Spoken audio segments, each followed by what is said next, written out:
wonderful woman of God.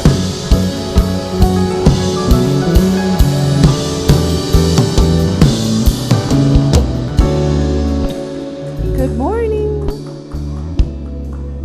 Give me 1 second. Okay. What is all this? Happy Mother's Day. Before I begin, I want to tell everyone all the moms, the beautiful, beautiful, beautiful moms out there. Happy Mother's Day to the fantastic moms, stepmothers, adopted mothers, godmothers at Ignite, and those watching on Facebook. Happy Mother's Day. Happy Mother's Day, Mommy, if you're watching. Love you. She doesn't know how to work that thing, but it's okay. My name's Ileana Arenas. Here in church, Ignite, for some reason, I'm known as Winter. Not because I love summer, because I love winter. That was given me by Kevin. I'm truly, truly honored to bring the word today on Mother's Day. I'm standing before you today with my Superwoman costume. See it? I didn't put the mask on because it was going to mess up my hair. But this is my hero costume because as a mom, as a woman, as a girl, we maneuver through life, and we're doing a lot of things. And we're taking care of the kids, and we're taking care of the home, and we're going to work. And the past year, work, home, and church were in one place. And it was tough. And we had to wear it. We threw it on. We got ready. You're actually seeing this costume today because I wanted you to see it with your eyes so you can actually see what it is. But I know that everyone here is wearing some form of this costume. You get through the tough times, you put it on. You're not feeling too good, you want to slap a smile on your face, you put it on. You go through things in life and you put it on because, hey, you have to be strong and you always have to be ready. And even we protect our family with it. We dodge the bullets, we put it on. I know a lot of moms do that. I got to protect my family, so I wear it to make sure that they're covered because this thing can cover everything. I want to share a time with you that I had this on. It happened and it altered my whole life. My family and I are really big movie buffs. We go to the movies all the time. Before the pandemic, that was our thing. We would go see every movie that would go out. And the kids told me, there's this really great movie we got to go see. And I saw the previews. I'm like, yes, let's go see it. I looked at it. I thought it was hilarious. And that day we went to the movies. I had my gear on. I had my cape. I had my mask. Because the family was going through a little bit of a rough time. But today we were going to the movies. And we were going to have fun.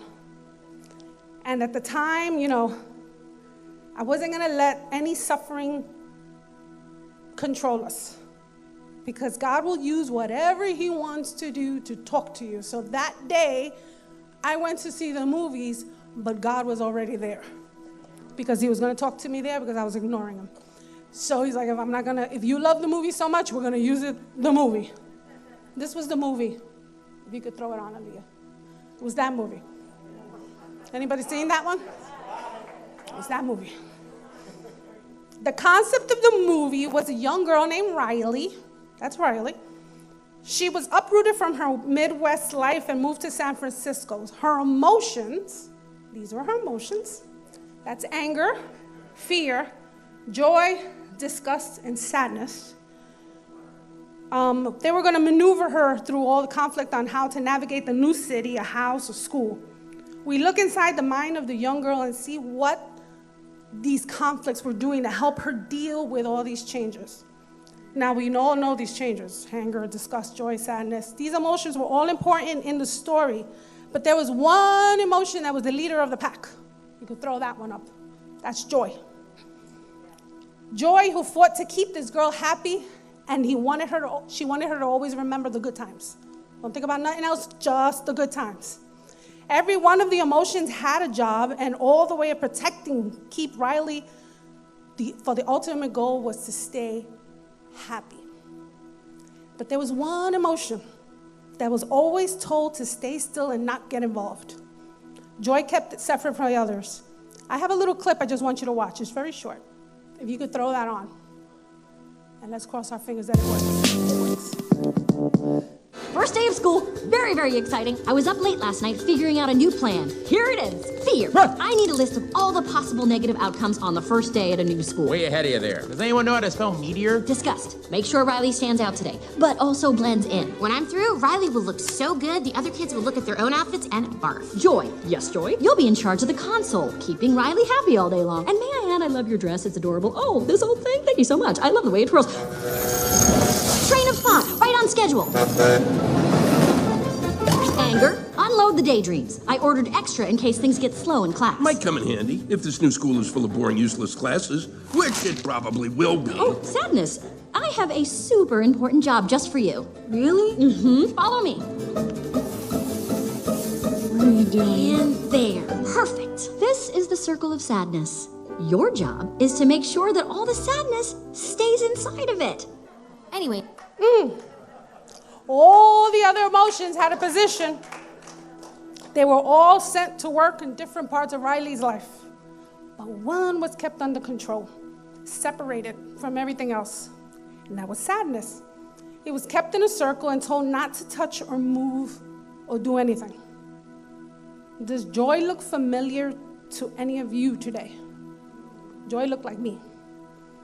Everything had to be kept in order and nothing needs to be out of place. As I sat there and watched the movie, I became aware of how much I was joy and how much I wanted to suppress the emotion of sadness.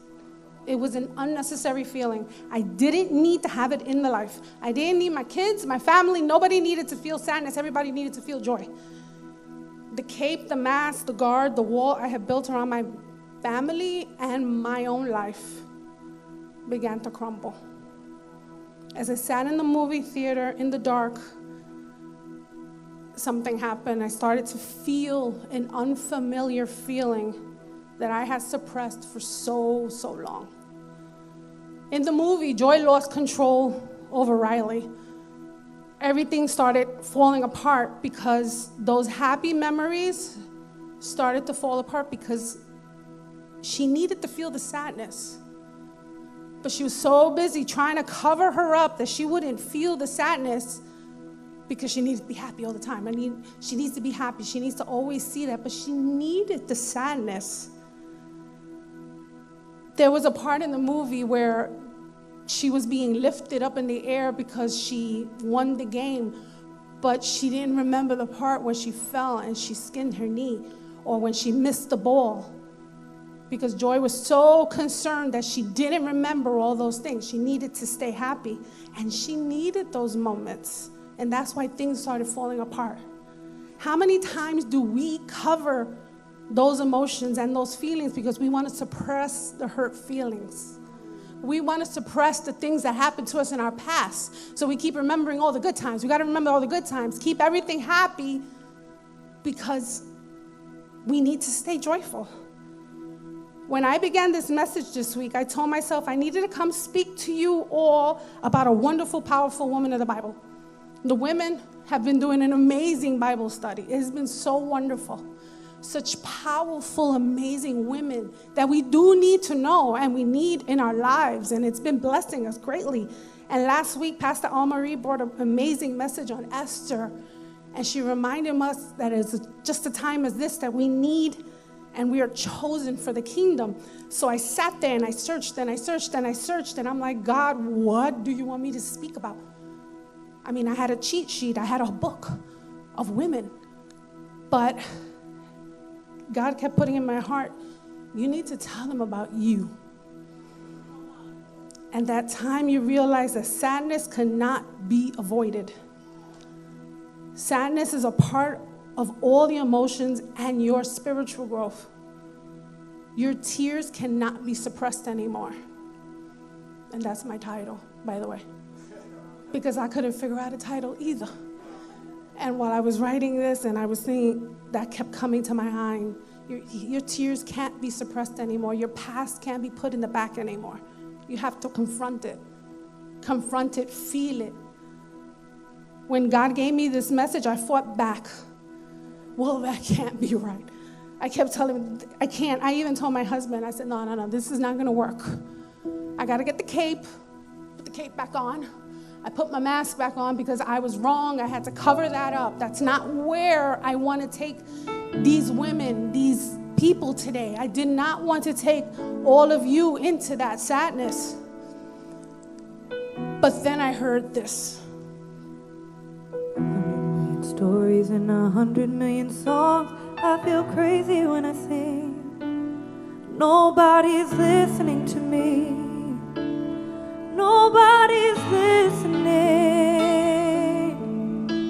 I talk to shooting stars, but they always get it wrong. I feel empty when I pray. Why am I praying anyway? If nobody's listening, anyone, please hear me, anyone. Lord, is there anyone? I need someone, oh, anyone, please save me, anyone. Lord, is there anyone? I need someone.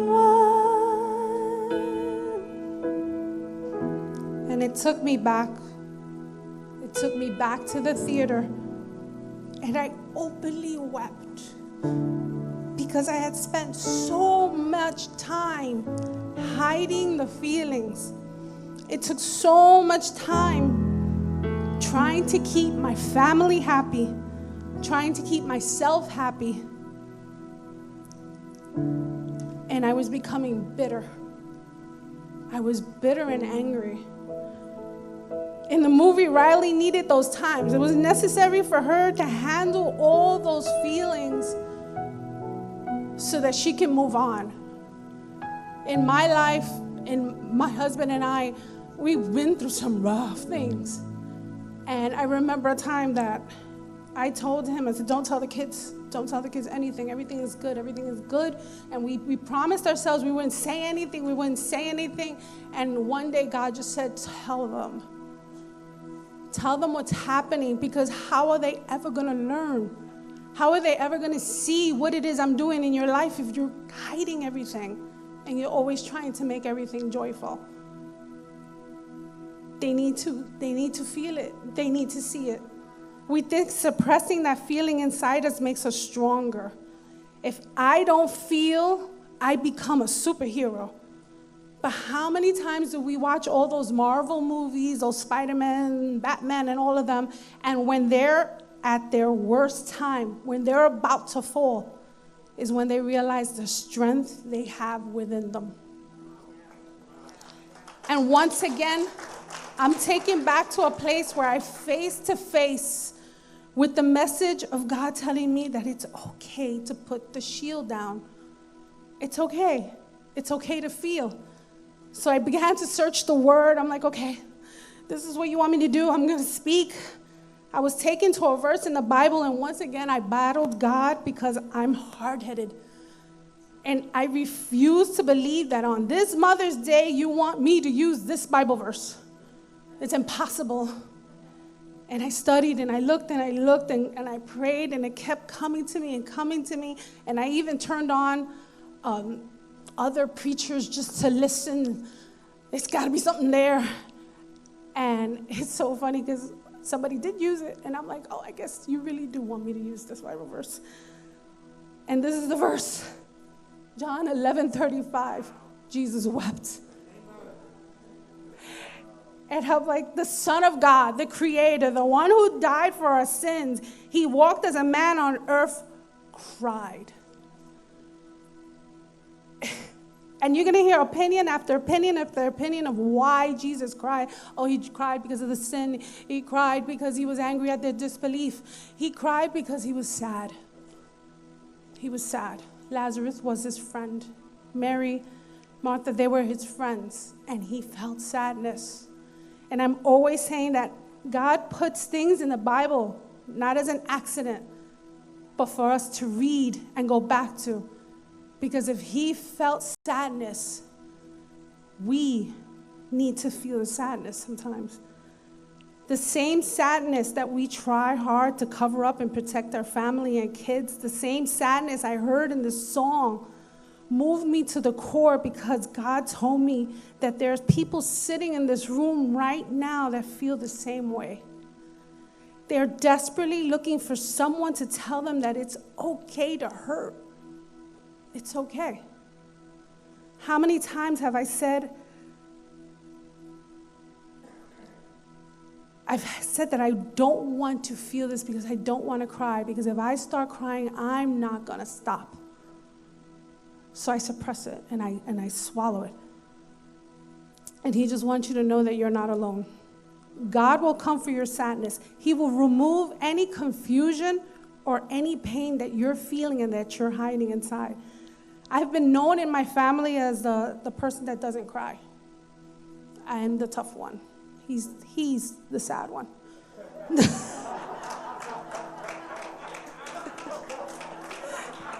Ask the kids, they'll tell you.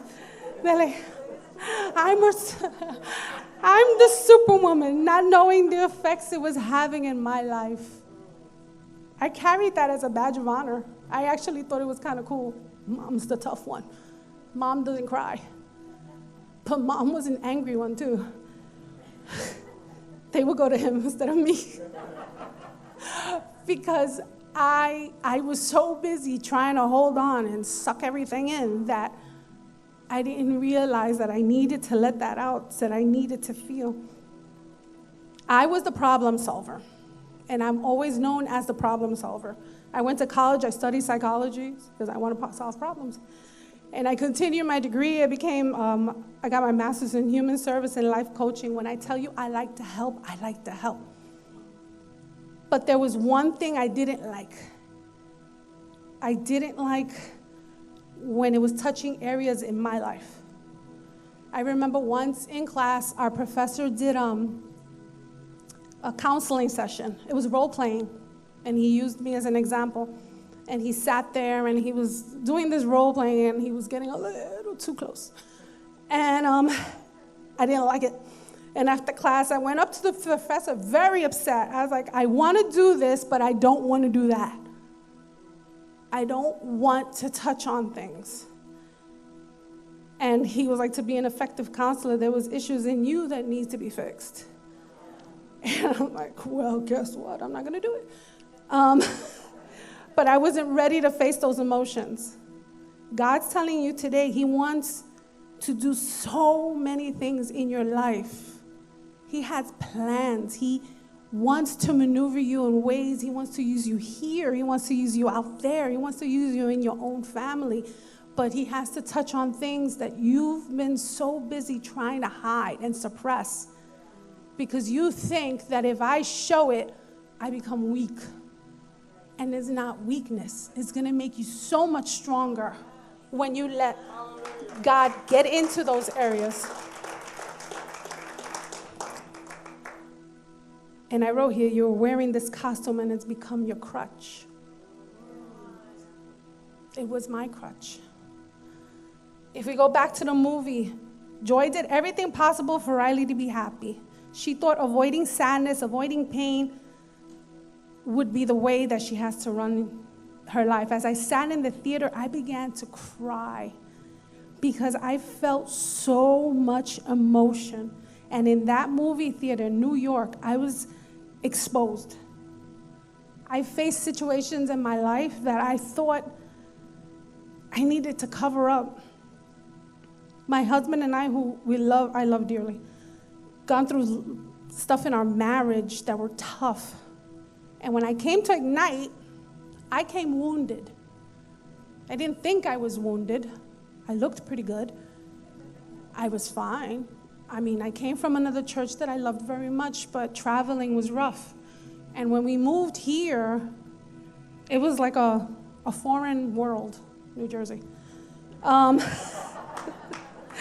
And I walked through those doors, and I had my gear on because you weren't going to see anything but this person. And then Pastor mentioned this thing called Matrix, and that messed me up. But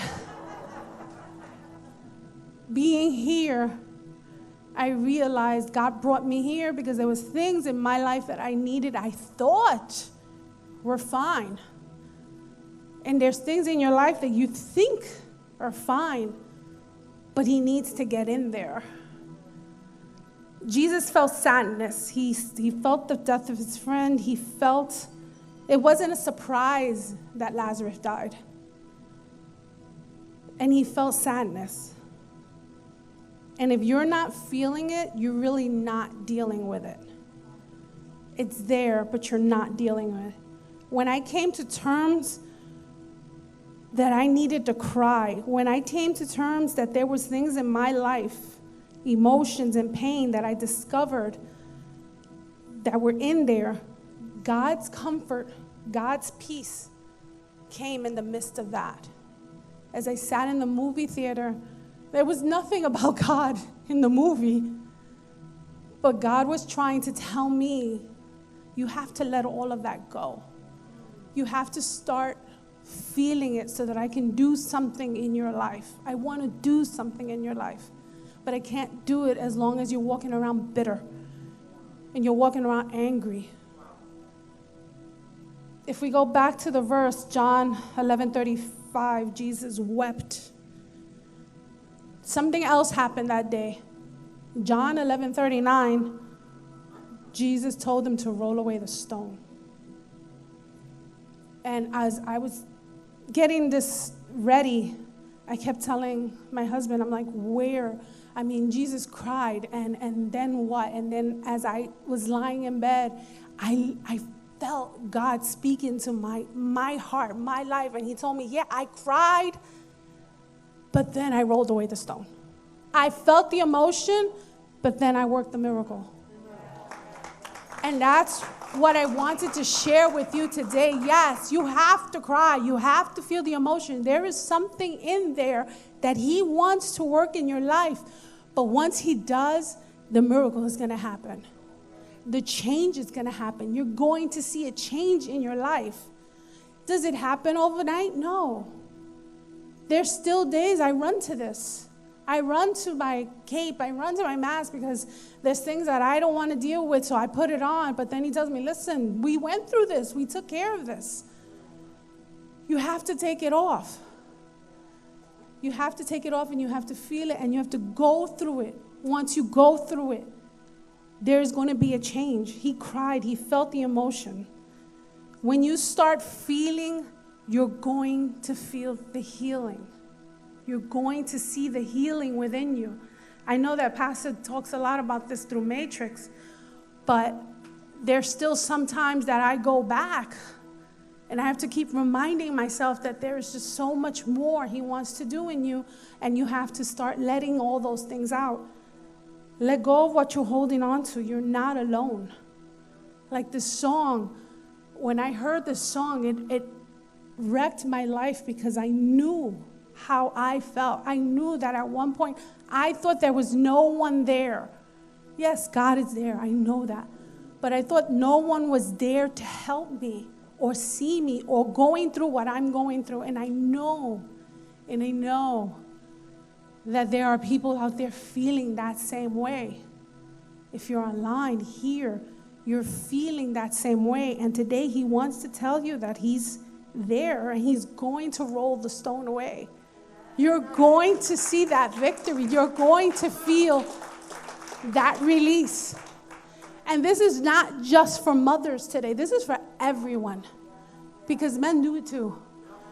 Men put these things on and they cover and they don't want to feel. And God is telling you, listen, I need you to feel. I need you to feel the pain. I need you to feel the hurt. I need you to deal with your past. Because even when you come to the Lord and you're here and everything, you still haven't dealt with things back there. And he's telling you, for you to continue, for me to do what he wants to do with you today, you have to go back and deal with that. It's best to maybe close that door but it needs to be resolved. It needs to be brought to the forefront and taken care of. You can start. The worship team can come up. You have that superhero costume on, and yes, you are powerful. And I wanted to bring that up. This doesn't make you weak. Women, men, this doesn't make you are a superhero. You are strong. You're amazing. There's amazing women in this house, and it doesn't make you weak. Yes, you can wear this, but don't use it as a covering to cover other things, because you're amazing. The way you carry your family, the way you carry your kids, your husband, your home, your job, you're amazing. But there are things there that need to be taken care of so that you can be even more amazing and even more powerful.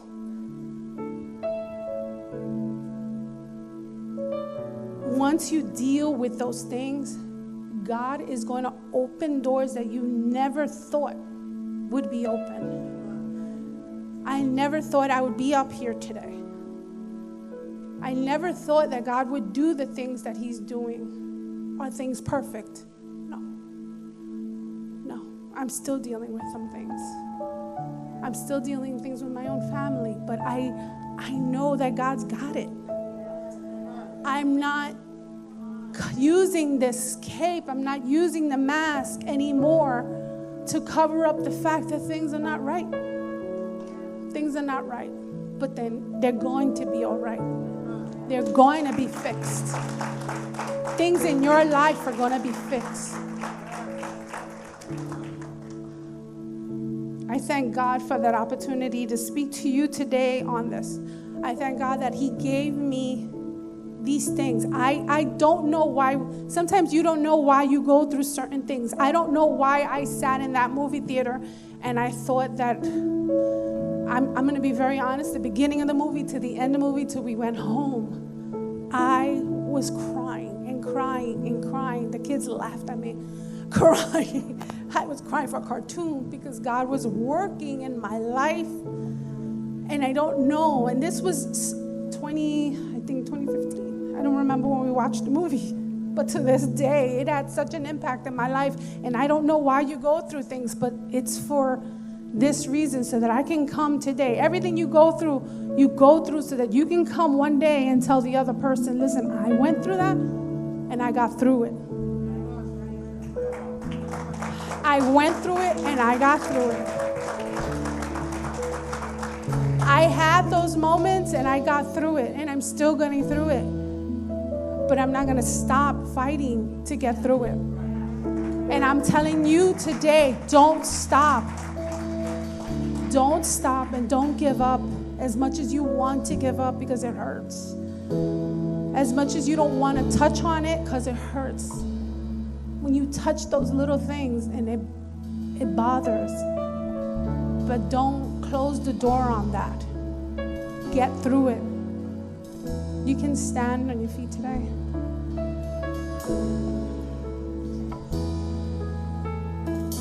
You can start.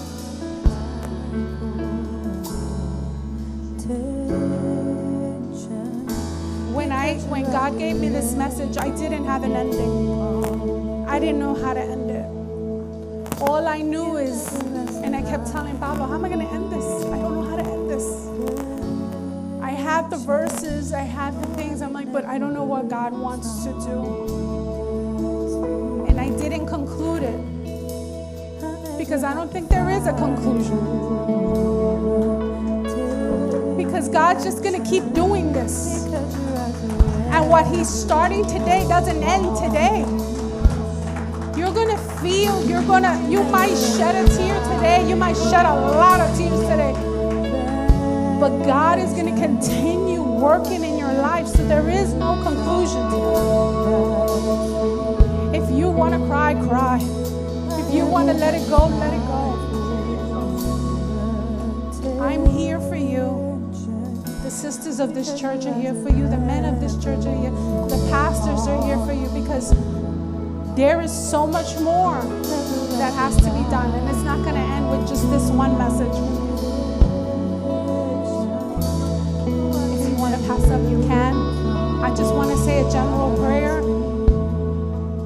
because I'm going to ask that God touch those parts in your life. I'm going to ask, Lord, that you open the door to those hearts that have been closed because they're scared to go in there. They're scared, but Lord, today you have told them to open and to feel. If you have to cry, Lord, help them cry. In that song that we sang, the Move Your Heart, I had asked her to sing this song before because when I hear the words to that song, I imagine God saying it to me. I know that we sing it to him, but I always feel like he's telling me, I want to move your heart. What do I have to do to move your heart? Because there's so much more I want to do. So tell me what it is that I have to do to move your heart. He wants to move. He wants to touch. He wants to melt it away. So today, Lord, I pray, Lord, you start moving those hearts, Lord. That you make an impact in their lives. Lord, that you anoint them, Lord. That you take away all that has been blocked. Let them feel the sadness, my Lord. Let them feel it so that they can be the superwoman and the superman that you want them to be. For this church, for this community, for their homes. I thank you, God, because I know that you're starting something in here today. You're starting something here today that's just going to continue. It's going to continue.